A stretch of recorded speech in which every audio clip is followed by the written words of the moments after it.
Good morning everyone. कैसे आप लोग? बढ़िया। चलिए, ठंडी बढ़ गई है। हालांकि ठंडी से परेशान होने की जरूरत नहीं है। सबसे ज्यादा पढ़ाई जो होती है वो ठंडी में ही होती है ना। बताने का एक बहाना होता है कि ठंडी में पढ़ाई नहीं होती है। ठंडी में पढ़ने का जो मजा है ना वो अलग ही। आराम से बैठ जाइए टेबल कुर्सी या बेड पे जैसे भी, और जाए कंबल ओढ़ लीजिए, किताब ले लीजिए, गर्माहट के साथ खूब पढ़िए। क्योंकि ठंडी में पढ़ाई होती है ना, कंसंट्रेशन जबरदस्त बनता है। अच्छे से खा पी लीजिए और मजा से पढ़िए। हालांकि नींद बहुत आती है, लेकिन नींद भाग जाएगा जब आप लोग पढ़ाई करेंगे। तो हम लोग देखे थे big bang theory.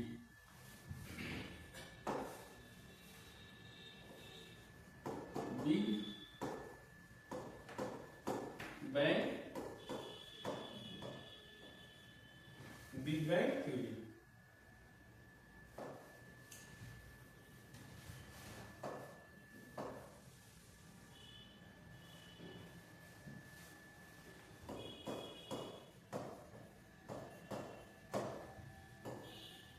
Big bang theory, महाविस्फोट सिद्धांत। इसमें हम लोग कल देखे थे कि जैसे अनार का उदाहरण हम लोग लिए थे। ठीक है, दिख रहा है? ठीक, ओके। जैसे हम लोग कल उदाहरण लिए थे अनार का। ऐसे अनार बनाए थे हम लोग कुछ ऐसा, और ये देखे थे कि इस अनार से जिस तरह हम लोग जैसे अनार को जलाते हैं, इसमें से लाइट मतलब प्रकाश, उष्मा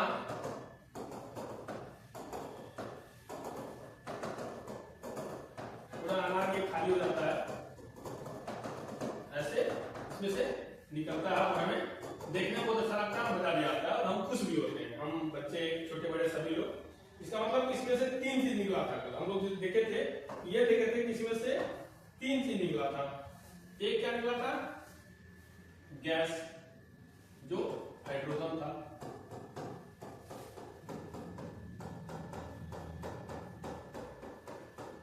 इसका मतलब एक चीज निकला था गैस। दूसरी चीज क्या निकला था? दूसरा चीज इसमें से निकला था लाइट, प्रकाश। और एक तीसरी चीज जो इसमें से निकला था वो था डस्ट पार्टिकल,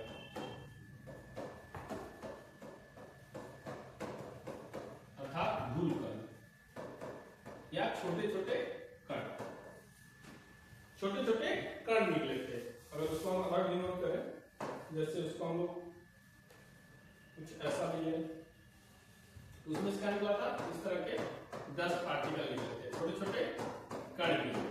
तो ये चीज हम देखे थे कि इनसे हमें तीन चीज प्राप्त हुआ था। पहला गैस निकला था हाइड्रोजन के रूप में, लाइट निकला था, प्रकाश निकला था, और तीसरा निकला था डस्ट पार्टिकल। ठीक उसी तरह का हम बताया थे बिग बैंग थ्योरी में लगभग 15 वर्ष पहले, 15 अरब वर्ष पहले एक बड़ा सा पिंड था। इस पिंड में महाविस्फोट हुआ। विस्फोट होने के बाद इस पिंड से भी यही चीज निकला। इसको हम लोग अनार के रूप में देखे थे, उदाहरण के रूप में। इसमें से भी क्या निकला था? गैस निकला था। दूसरे चीज क्या निकला था? लाइट। जब विस्फोट होगा तो स्वाभाविक सी बात है लाइट प्रकाश मिलेगा। और तीसरा क्या था? इसमें से भी छोटे छोटे कण निकले थे, अर्थात पार्टिकल्स निकले थे। तो हम ये देखे थे कि जो गैस निकला था अर्थात हाइड्रोजन, क्या क्या था? हाइड्रोजन, ये वाला हाइड्रोजन, ये हाइड्रोजन के कण और इसका हाइड्रोजन के कण, ये हाइड्रोजन प्लस हाइड्रोजन दोनों मिलके हीलियम बनाए थे। ये 2 हाइड्रोजन मिलके हीलियम बनाए थे। ये 2 हाइड्रोजन मिलके हीलियम बनाए थे। ये 2 हाइड्रोजन मिलके हीलियम बनाए थे। मतलब हाइड्रोजन गैस मिलके क्या किया था? हीलियम का निर्माण किया था। और इसी हीलियम से H+H से हीलियम बना था। और इस हीलियम से हमें 2 चीज मिला था। एक मिला था प्रकाश और दूसरा मिला था उष्मा। और हम जानते हैं कि यही 2 चीज है जो प्रकाश और उष्मा, हमें मिला था प्रकाश और उष्मा।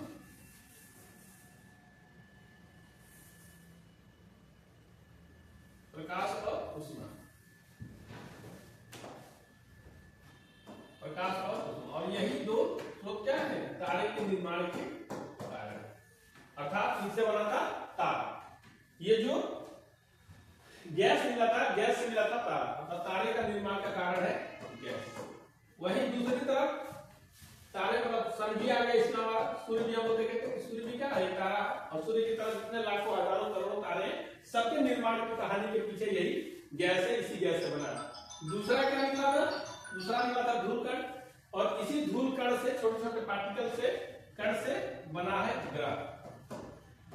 जो हम लोग ग्रह देखते हैं, ग्रहों का निर्माण इसी धूल कण से हुआ था। तो एक क्वेश्चन आया था कि तारे, ये जो तारे वाले, इनके रंग का सूचक क्या है? तारे का रंग किसका सूचक है? तारे का रंग किसका सूचक है? हम लोग क्वेश्चन के माध्यम से आज क्लास को आगे बढ़ाएंगे। उसके पहले एक क्वेश्चन आप लोग लिख लीजिए कि हमारी आकाशगंगा की केंद्र की परिक्रमा करने में सूर्य को कितना टाइम लगता है। ये भी एक क्वेश्चन है, ये कल का था, तो ये आज आप लोग लिख लीजिए कि हमारी आकाश जो गंगा है, इस आकाश गंगा के केंद्र को सूर्य की परिक्रमा करने में कितना टाइम लगता है। हमारी आकाश गंगा के केंद्र की परिक्रमा करने में क्वेश्चन है,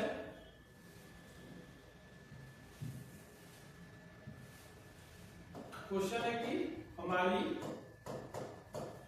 आकाश गंगा, हमारी आकाश गंगा के,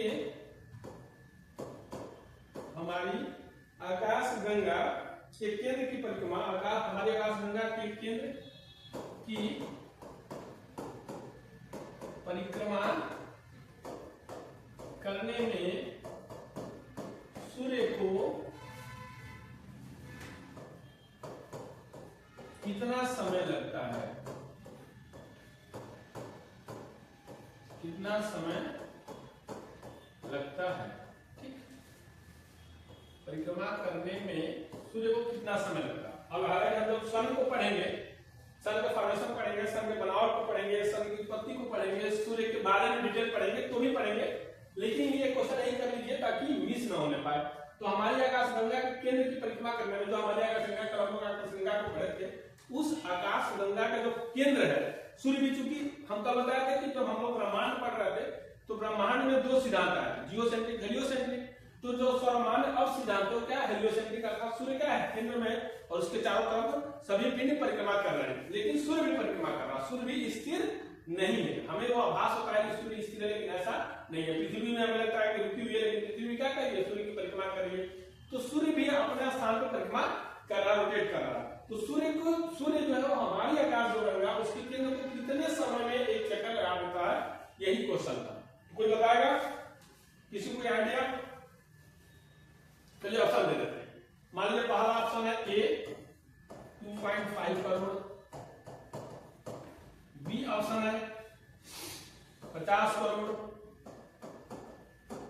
सी ऑप्शन है 25 करोड़ एंड डी ऑप्शन है 30 करोड़।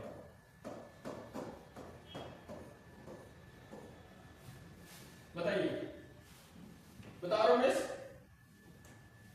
आर्यन, विभाग, बताओ, तुमको बताते हैं, बताओ। अच्छा 30 करोड़ और रमेश 2.5। चलिए, इसका एग्जैक्ट आंसर है 25 करोड़ वर्ष।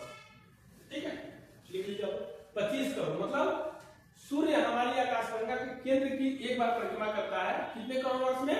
25 करोड़ वर्ष में। सोचिए आकाशगंगा कितनी बड़ी है कि उसका जो केंद्र है उसको परिक्रमा करने में सूर्य को 25 करोड़ वर्ष लगते हैं। 1-2 करोड़ नहीं, 25 करोड़ वर्ष लगते हैं। ठीक है, तो ये रहा आंसर। अब दूसरे क्वेश्चन पर आते हैं, जहां से टॉपिक आज शुरू होगा। दूसरा क्वेश्चन ये है कि सूर्य, तारों का जो रंग है वो किसका सूचक है? तारों का रंग किसका सूचक है? तारे का जो रंग होता है वो किसका सूचक होता है? क्वेश्चन, तारे का रंग सूचक होता है। सूचक मतलब डिनोट करता है, तारे का रंग सूचक होता है। ऑप्शन आपको हम दे रहे हैं। ए उसके ताप का, मतलब तारे के ताप का, उसके ताप का। ऑप्शन हम देते रहे बी उसके सूर्य से दूरी का, सूर्य से दूरी का। ऑप्शन है सी पृथ्वी से दूरी का, पृथ्वी से दूरी का, ठीक है। ऑप्शन है पृथ्वी से दूरी का और उसके ज्योति का, मतलब तारे के ज्योति का, उसके ज्योति। बताओ ज्योति, नाम भी तुम्हारा इसमें आ गया है तो हम इसलिए तुमसे ही पहली बार पूछ रहे हैं कि बताओ तारे का रंग किसका सूचक होता है। बताओ ज्योति, नहीं पता। और लोग को बता दो भाई, ठीक। उसके ताप का, उस सूर्य से उसकी दूरी का, पृथ्वी से दूरी का और उसके ज्योति का। तो इसका सही आंसर है उसके ताप। मतलब तारे का रंग ये बताता है कि उसका टेम्परेचर कितना है। तारे का टेम्परेचर जितना ज्यादा होगा उसका रंग कैसा होगा, उतना ही चमकीला होगा। तारे का रंग जितना कम होगा उसका, तारे का रंग जितना कम होगा चमकीला होगा उसका टेम्परेचर बताएगा, और तारे का रंग जितना चमकीला कम होगा उसका टेम्परेचर उतना ही कम होगा, ऐसा डिनोट करता है। तो तारे का रंग सूचक होता है उसके ताप का। जैसे मान लीजिए नीला तारा है, नीला तारा, नीला तारा खूब चमकेगा तो इसका टेम्परेचर सबसे अधिक होगा। नीले तारे का टेम्परेचर सबसे अधिक होगा, लगभग 50,000 केल्विन से लेके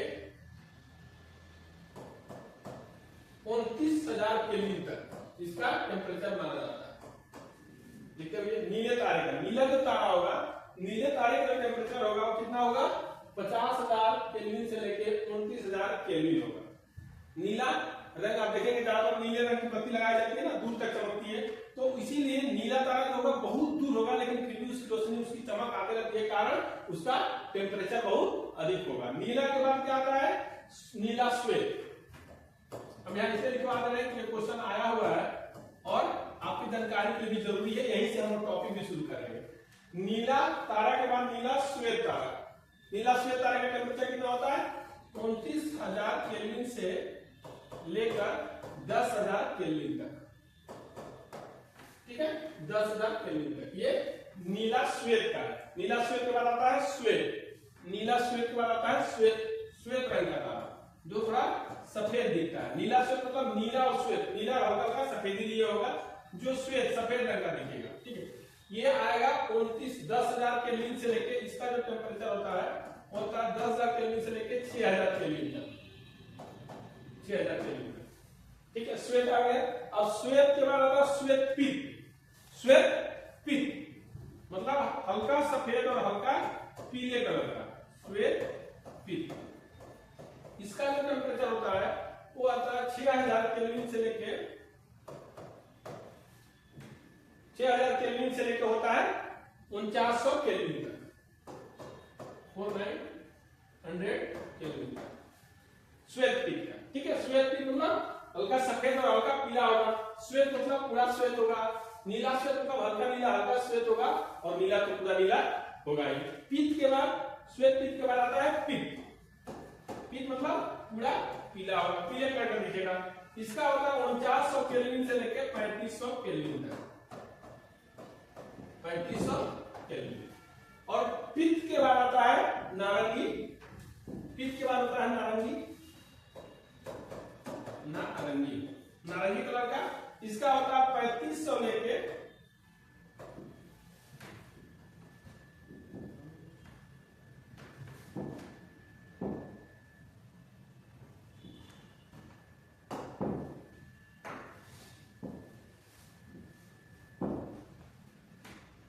3500 लेके श्वेत, श्वेत के बाद नारंगी, नारंगी के बाद लाल, 3500 लेके 2000 तक, 2000 केल्विन तक। इसका होता है 3500 लेके 2000 केल्विन तक। मतलब सॉरी बीच में एक मिस्टेक हो गया, तो हम सोच रहे थे ये 10,000 से 7500 केल्विन। यहाँ पे थोड़ा सा आपको सुधार कर लीजिएगा, सॉरी इसके लिए यहां से चेंज कर देते हैं।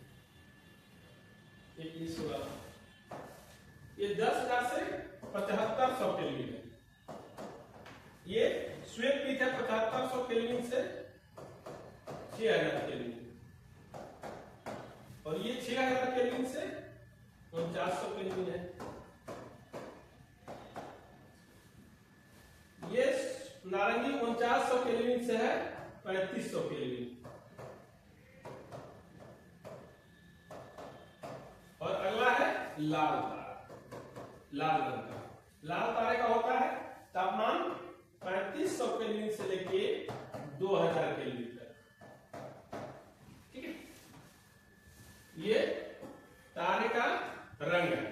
मतलब नीला तारा का टेम्परेचर सबसे अधिक कितना 50,000 से 29,000 केल्विन, नीला श्वेत का 29,000 केल्विन से 10,000 केल्विन, श्वेत का 10,000 केल्विन से 7500 केल्विन, श्वेत पित्त का 7500 केल्विन से 6000 केल्विन, पित्त का 6000 केल्विन से 4900 केल्विन, नारंगी का 4900 केल्विन से 3500 और लाल का 3500 से 2000 केल्विन टेम्परेचर होता है। अब ये केल्विन तो आप जानते ही होंगे, डिग्री सेंटीग्रेड, केल्विन, फारेनहाइट। ठीक है, अगर नहीं जानते हो तो आगे हम उसको पढ़ेंगे।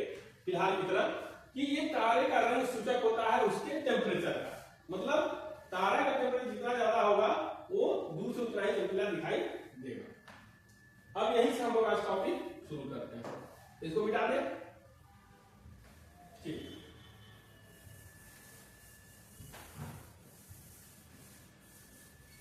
हम लोग देखे थे कि तारे जो बने होते हैं वो गैस से बने होते हैं, लेकिन ये भी एकदम ध्रुव सत्य है कि जिसकी उत्पत्ति हुई है उसका विनाश होगा। जैसे हम लोग का जन्म हुआ तो हम लोग का मृत्यु सत्य है, और सत्य से ही हम लोग भागते हैं। हम लोग को लगता है कि हम लोग इस पृथ्वी पे आ गए हैं, तो अब यहाँ पे क्या है, अपना पट्टा लिखवा लिए हैं लाइसेंस लेके कि अब हम लोग यहाँ से जाएंगे नहीं। लेकिन सत्य यही है कि जीवन जितना सत्य नहीं है, मृत्यु अटल सत्य है। जीवन में क्या होगा हमें नहीं पता, लेकिन मरना ये तय है, सत्य है, ये पता है। अब कब मरना है ये नहीं जानते, लेकिन मरना है। तो उसी तरह जिसका निर्माण हुआ उसका विनाश भी होगा, जो आया है वो यहाँ से जाएगा भी, जिसकी उत्पत्ति हुई है उसका विनाश तय है। तो तारे का निर्माण और उसका विनाश भी होगा, इसको आज हम लोग देखेंगे। अब ये क्वेश्चन देख लिए तो उसके माध्यम से आगे हम लोग देखेंगे। अब आते हैं तारे का जीवन चक्र। तारे का जीवन चक्र, तारे का जीवन चक्र अर्थात जन्म एवं मृत्यु, अर्थात उसका जन्म एवं मृत्यु, उसकी जन्म कैसे हुई और उसकी मृत्यु कैसे होगी, इसको हम करेंगे। जन्म तो हम देख चुके हैं कि 15 अरब वर्ष पहले महाविस्फोट हुआ। महाविस्फोट होने के बाद इसमें से जो गैस निकली अर्थात हाइड्रोजन जो निकला, वो हाइड्रोजन के दूसरे मॉलिक्यूल से संलयन करके हीलियम बना, और हीलियम से क्या बना, उष्मा और प्रकाश मिला हमें। और यही उष्मा और प्रकाश क्या है, तारे का निर्माण का कारण है। अर्थात तारे का निर्माण किससे हुआ, गैस से हुआ। ये तो हम लोग देख लिए। ठीक है, अब वो कैसे कैसे आगे बढ़े, कैसे कैसे आगे। अब मान लीजिए ये था, यहां से हाइड्रोजन निकला, एक हाइड्रोजन यहां से निकला, विस्फोट के बाद एक हाइड्रोजन यहां से निकला, ऐसे कई हाइड्रोजन निकले, गैसों का भरमार निकला पूरा। विस्फोट के बाद हाइड्रोजन मिल गए, नाभिक को यहाँ पे मान लीजिए गैसों का एक सेकेंडरी हुआ, इसके बाद उसके नाभिक बने, हाइड्रोजन मिल गए। अब हाइड्रोजन जब मिल गए तो हीलियम का निर्माण कर लिया, हीलियम का निर्माण कर लिया। अब हीलियम के केंद्र में क्या होंगे, इसके नाभिक में क्या होंगे, प्रोटॉन होगा, न्यूट्रॉन होगा, इलेक्ट्रॉन होगा, और हाइड्रोजन तो है ही। जब विस्फोट हुआ था तो टेम्परेचर बहुत अधिक था, कल भी हम आपको बताए थे, हमने दो परिवारों में झगड़े के रूप में आपको बताए थे।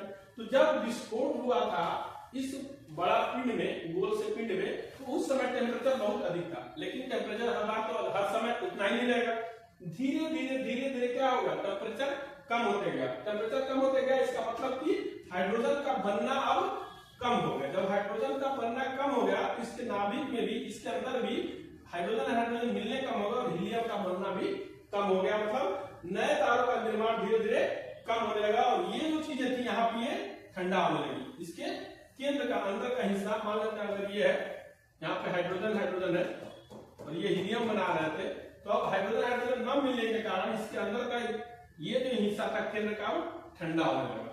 और ठंडा होते क्या हो गया, जो फैलाव था तारों में धीरे धीरे सिकुड़न शुरू हो गया।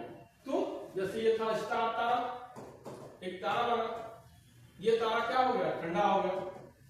ठंडा होने के बाद क्या बना ये रक्त दानव। रक्त स्टार क्या हो गया ये अब ठंडा हो गया। पहले गर्म था, गर्म क्यों था? क्योंकि इसका फॉर्मेशन था, इसकी बनावट थी। जब विस्फोट हुआ, महाविस्फोट हुआ, तो उस समय ऊर्जा बहुत अधिक थी, टेम्परेचर बहुत अधिक था। टेम्परेचर बहुत अधिक था तो हाइड्रोजन के मॉलिक्यूल अलग अलग थे, हाइड्रोजन अलग अलग थे। जब वहां का टेम्परेचर कम हुआ, थोड़ा बाहरी और ठंडा हुआ, तो दोनों को मॉलिक्यूल्स एक साथ मिल गए। एक साथ मिलने के बाद हीलियम बना, हीलियम बनने के बाद ये तारे बने। लेकिन जब हाइड्रोजन मिला कम हो गया तो हीलियम का बनना भी कम होगा, और हीलियम का बनना कम हो गया तो ये ठंडा होने लगे। और ठंडा होकर क्या बन गए रक्त दानव। उसी को रेड गिएंट भी बोलते हैं। इस रक्त दानव को इंग्लिश में रेड गिएंट बोलते हैं। रेड गिएंट इसको लिख लीजिएगा, इसको रेड गिएंट बोलते हैं ना। ठंडा होने का कारण क्या होगा? इसके अंदर जो केंद्र का हिस्सा था यह है, अब इसका ठंडा होने का संकुचित होने लगा। संकुचित होते गया, संकुचित हुआ एकाएक। आप जिसे मान लीजिए, जिसको हम लोग ऐसे उदाहरण समझते हैं। मान लीजिए हम हैं, अब हमें जीवन जीने के लिए बाहर से खाना चाहिए। हम खाना लेते हैं, फूड लेते हैं, एनर्जी लेते हैं। तो जब तक हमको खाना मिलते रहता है, एनर्जी मिलते रहता है, तब तक तो हम ठीक रहते हैं, शरीर को चलाते रहते हैं। लेकिन एक समय बाद अगर खाना हमको मिलना बंद हो जाए, पानी मिलना बंद हो जाए, तो क्या हो जाएगा? फिर बाहर से एनर्जी हमें नहीं मिलेगी। तो जो शरीर के अंदर है, सब फैट है, फैट डालना शुरू कर देगा शरीर को चलाने के लिए। कुछ दिन तक या कुछ महीने तक शरीर को थामे रहेगा, फैट करते रहेगा। फैट जब फैट भी एकदम खत्म हो जाएगा धीरे धीरे, तो फिर क्या हो जाएगा? हड्डी हड्डी बचेगा। और एक समय ऐसा आएगा कि हड्डी भी गलना शुरू हो जाएगा, या फिर हमारी मृत्यु हो जाएगी, क्योंकि हमें बाहर से एनर्जी नहीं मिल रही, या शरीर की जो आवश्यकता हमारे लिए वो हमें फुलफिल नहीं कर पा रहे। वही हाल था इस तारों के साथ। इन तारों के साथ तारे को चाहिए हाइड्रोजन, उन्हें ऊर्जा चाहिए ताकि वो जीवित रह सके। लेकिन बाहर से जब हाइड्रोजन मिल ही नहीं रहा, हाइड्रोजन का फॉर्मेशन हीलियम का हो ही नहीं रहा, तो जो पहले अंदर हीलियम बना हुआ है वही हीलियम अभी को जिंदा है। धीरे धीरे हीलियम का बनना बंद हो गया, ये ठंडे हो गए, ठंडे होकर संकुचित हो गए। और संकुचित होने के बाद एक समय ऐसा आएगा ये ब्लास्ट कर गए, अर्थात ये टूट गए। टूटने के बाद ये क्या बन गया? रक्त दानव रेड गिएंट बन गया। ठीक है। अब चूंकि हीलियम एक समय बाद जब हीलियम का लास्ट हुआ, तो हीलियम भी किसमें बदल गया? कार्बन में। जब बाहर से हाइड्रोजन का फॉर्मेशन नहीं हो रहा था, जितना हीलियम इसके अंदर, इस तारे के अंदर बचा हुआ था, मान लीजिए स्टार है, इस स्टार में हीलियम जितना बचा हुआ था, ये हीलियम धीरे धीरे धीरे किसमें बदल गया? कार्बन में। और फिर कार्बन भी किसमें बदल गया? लोहा में, आयरन में। भारी पदार्थ लोहा में बदल गया। तो यहां से हम देख रहे हैं कि हीलियम हीलियम मिलकर क्या हाइड्रोजन हाइड्रोजन मिलकर क्या बना? हीलियम बना। यही हीलियम क्या था? तारों के जीवन का तत्व था, अर्थात इसी से तारे बने। तारे को जिंदा रहने के लिए हीलियम का फॉर्मेशन, हीलियम का बनना जरूरी था। एक समय बाद ऐसा आया कि जब विस्फोट हो गया, टेम्परेचर बहुत अधिक था, टेम्परेचर जब डाउन हो गया, तो फिर हाइड्रोजन बनना कम हो गया। हाइड्रोजन अर्थात ऊर्जा नहीं मिला, यहाँ से गैस का फॉर्मेशन नहीं हुआ, गैस अधिक नहीं मिला, तो हाइड्रोजन नहीं मिला, हाइड्रोजन नहीं मिला तो हीलियम नहीं बना। हीलियम जो था वो तारों को कुछ हद तक जिंदा रखे रहा, लेकिन एक समय बाद धीरे धीरे क्या हो गया? जब हीलियम खत्म होने लगा, हीलियम कार्बन में बदल गया, और कार्बन फिर लोहा में बदल गया, और इस तरह यहाँ से इसके भाग को संकुचित कर दिया, अर्थात तारे संकुचित होने लगे ठंडा होके, और फिर ब्लास्ट हुआ, ये रक्त दानव बन गया, जिसे रेड गिएंट बोलते हैं। ठीक। फिर जब रक्त दानव बना, तो अभी बताया आप लोगों को, ये इसमें विस्फोट हुआ, व्यापक भारी पैमाने पर विस्फोट हुआ। इसी विस्फोट को तीव्र विस्फोट हुआ। जब रक्त दानव बना तो इसमें तीव्र विस्फोट हुआ, तीव्र विस्फोट हुआ। इसी को सुपरनोवा विस्फोट भी बोलते हैं। इसी को सुपरनोवा विस्फोट बोलते हैं। इसी को सुपरनोवा विस्फोट बोलते हैं। तो क्या हुआ? कहां तक समझ में आया? तारों का निर्माण कैसे हुआ? गैस से हुआ। गैस में क्या था? हाइड्रोजन हाइड्रोजन हाइड्रोजन के दो मॉलिक्यूल्स मिलकर हीलियम बनाया। हीलियम जब तक व्यापक पैमाने में था, ज्यादा मात्रा में था, स्टार्स की स्थिति अच्छी थी। हीलियम धीरे धीरे क्या हो, जब ठंडा होने लगा तो कार्बन बदल गया, कार्बन फिर लोहे में बदल गया, और जब कार्बन और लोहे में फॉर्मेशन हो गया, ये क्या हो गया? ये संकुचित हो गया। संकुचित होने के बाद किसमें बदल गया? रक्त दानव में। रक्त दानव के बाद में क्या हुआ? उसमें तीव्र विस्फोट हुआ। तीव्र विस्फोट के कारण क्या बन गया? सुपरनोवा विस्फोट हुआ। उसी को बोलते हैं सुपरनोवा विस्फोट। ठीक, यहां पे बात समझ में आई? अब आगे देखते हैं। तारों का निर्माण किससे हुआ था? गैस से हुआ था। चूंकि एक समय बाद गैस का फॉर्मेशन कम हो गया, गैस बनना हुआ कम हो गया, तो उसी से तारे जिंदा थे। हीलियम भी किसमें बदल गया, कार्बन में, कार्बन किसमें बदल गया, लोहे में। और जैसे ही वो बदला धीरे धीरे वहां का केंद्रीय भाग, तारों का केंद्रीय भाग संकुचित हो गया, संकुचित होने के बाद ठंडा भी हो गया और उसमें एक विस्फोट हुआ जिसे सुपरनोवा विस्फोट बोलते हैं। इतनी बात समझ में आई? बताओ सर।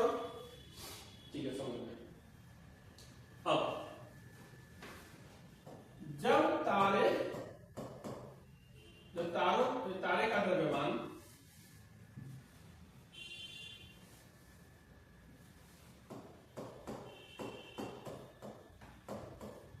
या तारे का द्रव्यमान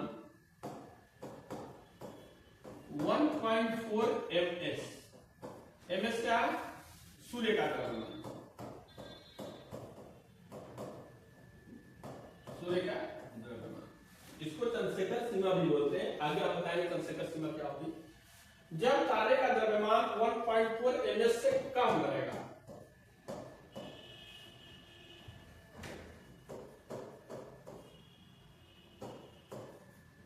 जब तारे का द्रव्यमान 1.4 ms अर्थात सूर्य के द्रव्यमान से कम रहता है, तब क्या होता है, बताइए क्या होता है? जब तारे का द्रव्यमान सूर्य के द्रव्यमान अर्थात सूर्य का द्रव्यमान जो 1.4 ms से कम रहता है, तो तारे, ये जो तारा है अपनी ऊर्जा खो देते हैं। ये तारे क्या कहते हैं, अपनी ऊर्जा खोकर श्वेत वामन बन जाते हैं, श्वेत वामन में बदल जाते हैं।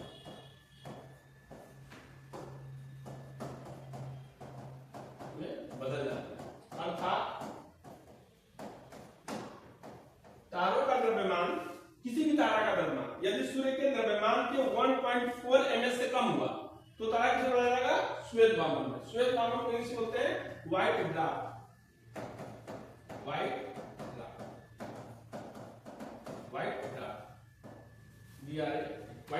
श्वेत वामन में बदल जाता है। इसी को श्वेत वामन को एक और भी नाम दिया है, जीवाश्म तारा। इसी श्वेत वामन को एक दूसरा नाम दिया जाता है, जीवाश्म तारा।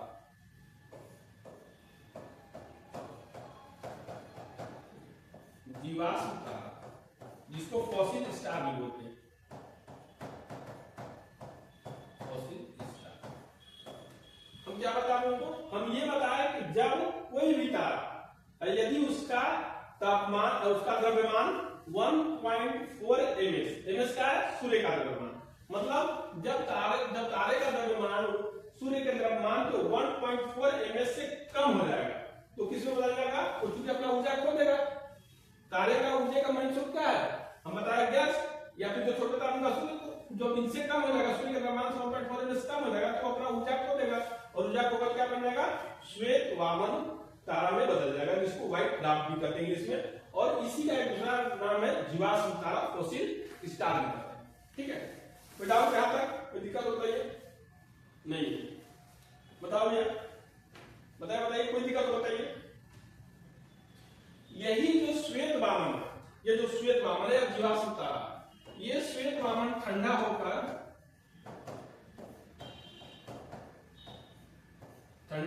किसमें बदल जाएगा, यही श्वेत वामन ठंडा होकर किसमें बदल जाएगा, काला तारा में बदल जाएगा, ब्लैक ड्वार्फ में। काला वामन ही बोलते हैं इसको, काला वामन में बदल जाएगा, काला वामन या ब्लैक ड्वार्फ बोलते हैं, ब्लैक ड्वार्फ बोलते हैं।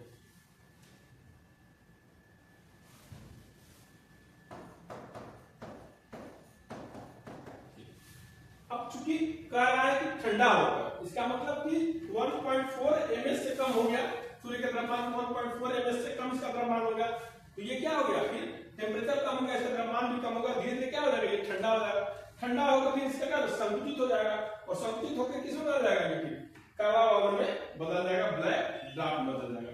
ये तो तब की स्थिति है जब तारे का द्रव्यमान किससे कम हो जाए, सूर्य के द्रव्यमान से 1.4 ms कम हो जाए। पहली कंडीशन है। एक कंडीशन है कि जब तारे का द्रव्यमान सूर्य के द्रव्यमान के 1.4 ms से कम हो जाएगा तो ये तारा या वह तारा अपनी ऊर्जा खोकर श्वेत वामन में बदल जाएगा, मतलब सफेद तारे की तरह दिखने लगेगा। फिर उसी वही तारा जिसको श्वेत वामन बोलते हैं, दूसरे रूप में उसको बोलते हैं जीवाश्म तारा, फॉसिल स्टार। हालांकि ये तारा कुछ समय बाद या कुछ सालों बाद, चाहे 100 सालों, लाख सालों, जितने भी सालों, उसके लिए मतलब डिनोट नहीं जाएगा, टाइम फिक्स नहीं है, लेकिन ये जो ऊर्जा अपना खो चुका है, धीरे धीरे इसके अंदर क्या है, एनर्जी है नहीं, ऊर्जा है नहीं। जैसे मैंने अपने को बताया कि मान लीजिए मुझे एनर्जी नहीं मिल रही है तो मैं अपनी ऊर्जा धीरे धीरे खोता रहूंगा। जब मांसपेशियां में ढीली हो जाएंगी, बाहर से एनर्जी मिल नहीं रहा, हमारा क्या होगा, जो फैट है वो भी गलना शुरू हो जाएगा और एक समय, कुछ समय तक तो फैट थामे रहेगा, लेकिन एक समय बाद फैट निकल जाएगा और हम भी क्या हो जाएंगे, धीरे धीरे मृत्यु की तरफ अग्रसर हो जाएंगे। उसी तरह ये जो तारा है ये श्वेत वामन बना, श्वेत वामन बनने के बाद और ठंडा हो गया, ठंडा होने के बाद फिर ये काला वामन बदल जाएगा, मतलब ब्लैक की तरह हो जाएगा पूरा, जिसको ब्लैक ड्राफ्ट बोलते हैं। और ब्लैक होल और ब्लैक ड्राफ्ट में अंतर है, ऐसा नहीं किसी को आप लोग ब्लैक होल समझ लीजिएगा, आगे हम लोग बताएंगे कि ब्लैक होल क्या है। तो पहली कंडीशन जब तारे का द्रव्यमान 1.4 ms से कम। इसी में दूसरा कंडीशन है, मान लीजिए तारे का द्रव्यमान कम की जगह बढ़ गया। जब तारे का द्रव्यमान से ज्यादा हो जाए, सूर्य के द्रव्यमान से 1.4 ms ज्यादा हो जाए, तब क्या होगा,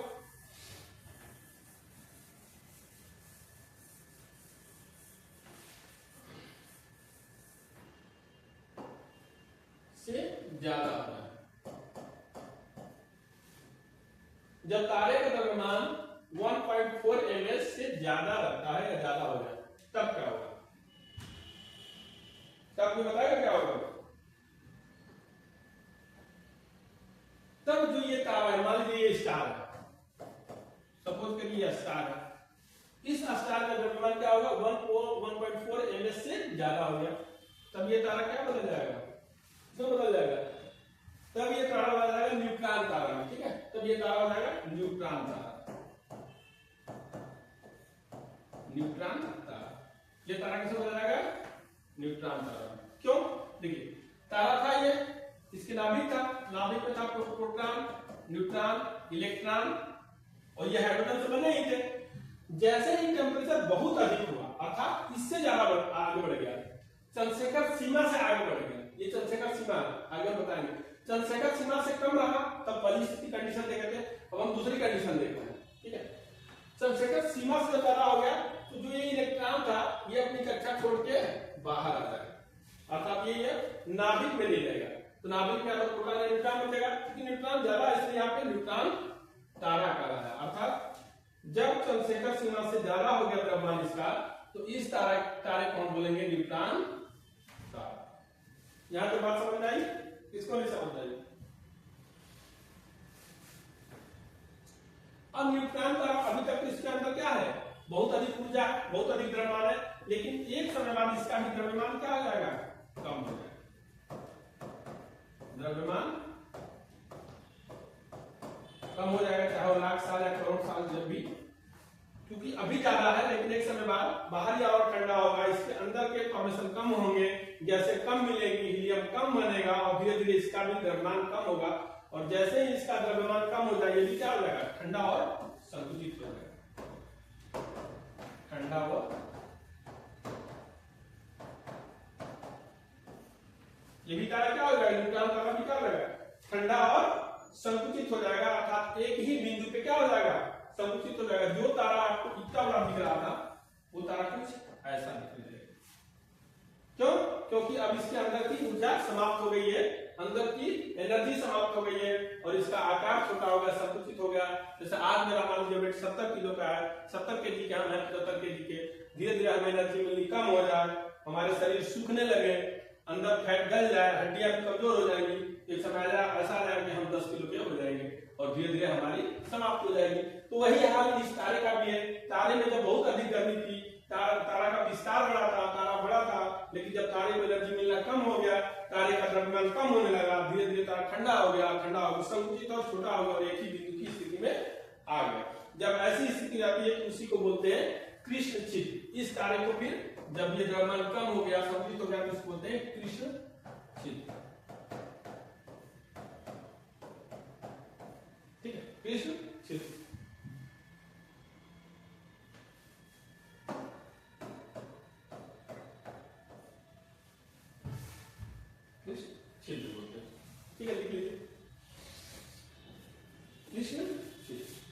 या फिर ब्लैक होल, इसको इंग्लिश में बोलते हैं ब्लैक होल।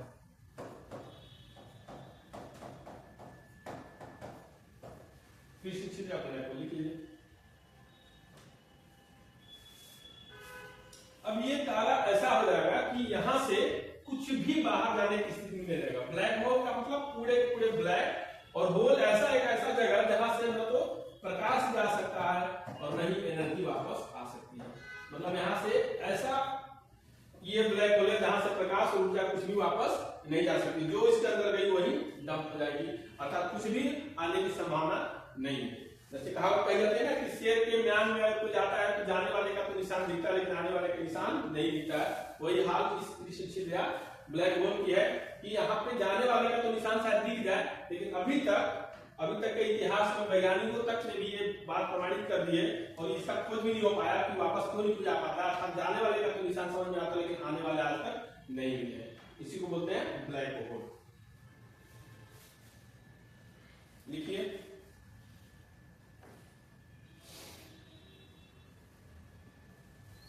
और इस ब्लैक होल को पहली बार किसने बताया था? भारतीय वैज्ञानिक एस चंद्रशेखर ने। एस चंद्रशेखर ने, इसीलिए इसको एस चंद्रशेखर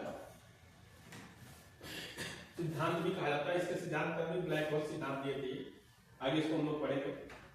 ठीक है, एस चंद्रशेखर ने लिख लीजिए।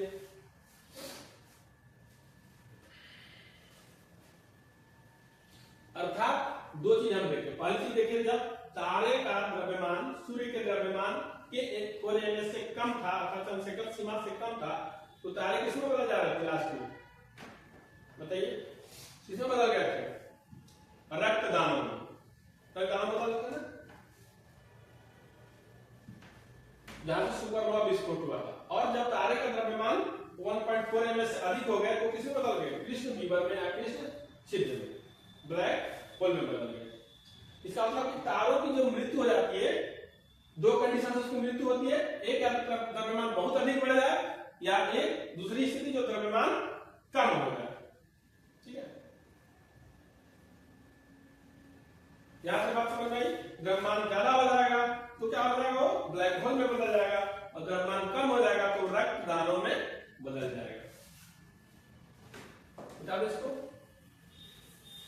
यहाँ तक बात समझते हो। ये तारों का जीवन चक्र, तारे कैसे बनते हैं, कैसे कैसे फॉर्मेशन होता है, आगे कैसे बढ़ते हैं, टेम्परेचर उनका क्या होता है, टेम्परेचर जब ज्यादा होता है तब उनके साथ क्या होता है, और टेम्परेचर जब कम होता है तब उनके साथ क्या होता है। यही है तारों का जीवन चक्र। लेकिन मरना तय है, चाहे वो टेम्परेचर बढ़े तो भी और चाहे टेम्परेचर घटे तो भी। पहले ही आपको बता दिया कि जिसकी जन्म हुआ उसकी मृत्यु निश्चित है, चाहे मनुष्य हो या फिर कोई भी प्राणी हो या कोई भी जीव जंतु पृथ्वी पे कुछ भी हो, वो मरेगा ही मरेगा। ठीक है,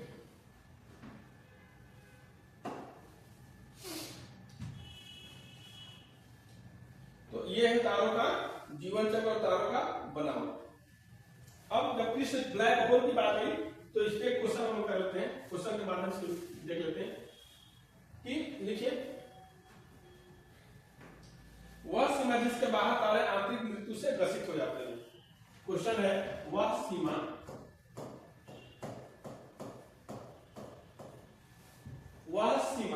जिसके बाहर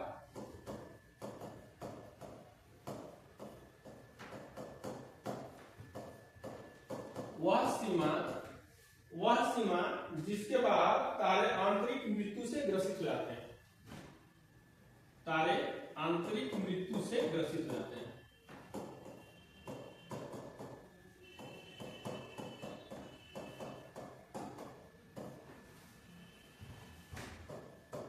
ग्रसित हो जाते हैं मतलब वो मर जाते हैं।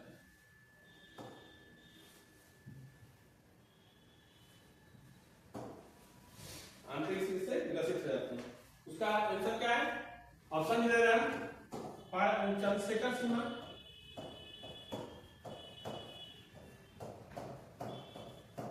बी है फॉयल सीमा,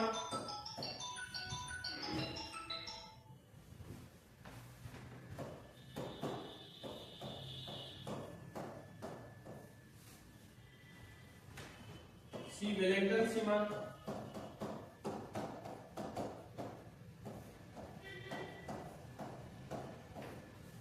एंड डी है एट द सेट सीमा, एंड द सेट सीमा। इसका उत्तर क्या होगा बताइए सीमा राजीव, हाँ बताइए बताइए क्या होगा चंद्रशेखर सीमा। गुड, तो उसका आंसर होगा चंद्रशेखर सीमा, इसका आंसर होगा चंद्रशेखर सीमा।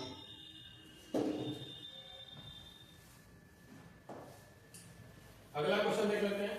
क्वेश्चन के ही माध्यम से हम लोग पढ़ेंगे ताकि ना तो क्वेश्चन छूटे और नहीं हम लोगों का कंसेप्ट छूट जाए, अच्छा अच्छे से कंसेप्ट भी क्लियर हो और क्वेश्चन भी सारे हो जाए। तो एक दो क्वेश्चन और देखते हैं। अगला है कि श्याम बीवर क्या होता है? श्याम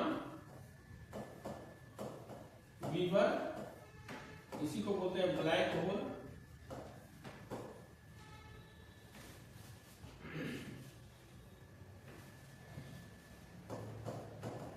ब्लैक होल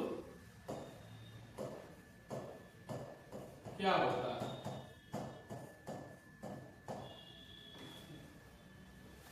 ऑप्शन हम आपको दे रहे हैं। ऑप्शन ए है सूर्य का एक धब्बा,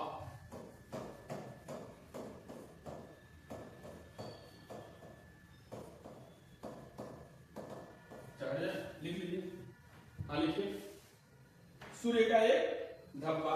युवा तारा, बी ऑप्शन है युवा तारा।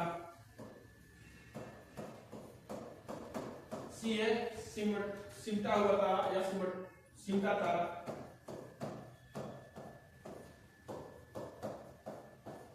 सिमटा तारा। और डी है दूरी का मापन। क्या ये सूर्य का एक धब्बा है या युवा तारा या सिमटा तारा या दूरी का मापन? क्या है श्याम बीवर? अभी हम आप लोगों को बताया। तो अभी हम ये बताए थे कि जब टेम्परेचर क्या हो गया 1.4 ms से ज्यादा हो गया, अर्थात सूर्य के द्रव्यमान के 1.4 ms से ज्यादा, अर्थात चंद्रशेखर सीमा से ज्यादा हो जाता है, तो क्या हो जाता है? तारा किसमें बदल जाता है? सिमटा तारा या ब्लैक होल में बदल जाता है। सिमट जाता है ना, सिमट के फिर ब्लैक होल में चेंज हो जाता है। ठीक, लिख लीजिए। कोई दिक्कत हो तो बताइए इसमें। अब अगला क्वेश्चन है, इस ब्लैक होल का प्रतिपादन किसने किया था? तो हमें लगा कि शायद आपको बताने की स्थिति में होंगे। ब्लैक होल का प्रतिपादन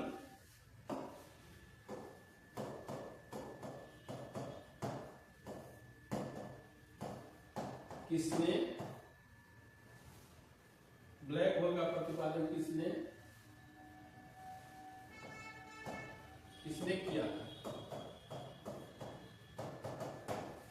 ऑप्शन दे दे, देखिए, एच.जे. भाभा,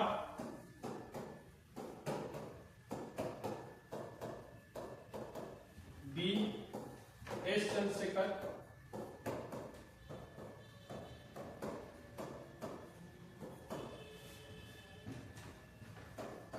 देखिए एस चंद्रशेखर, सी हरगोविंद खुराना,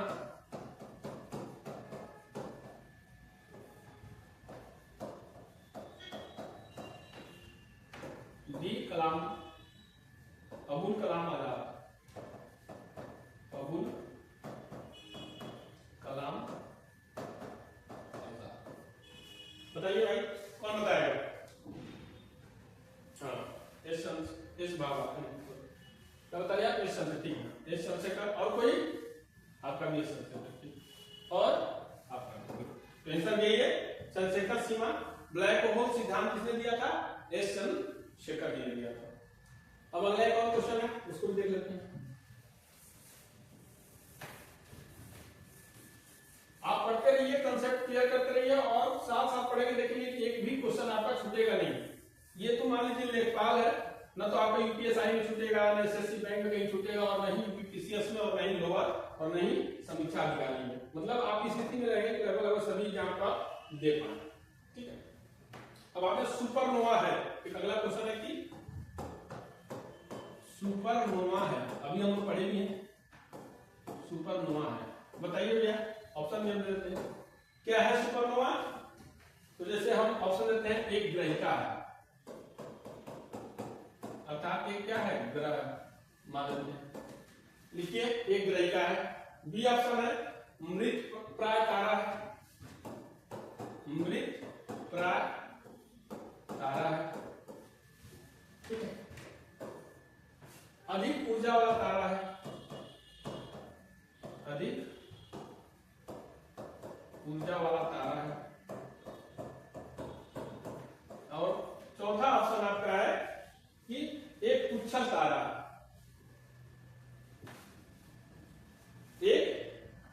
एक उच्छल तारा है।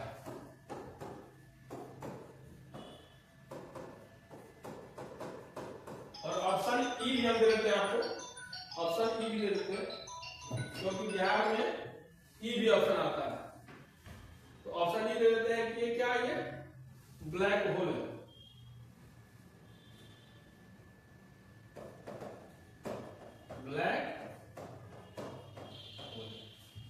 Black hole. अब बताइए इस 5 ऑप्शन में से कौन सा ऑप्शन सही होगा, बताओ। क्या ब्लैक होल? अच्छा, आपके हिसाब से ब्लैक, आपके हिसाब से ब्लैक होल। अच्छा, और कोई?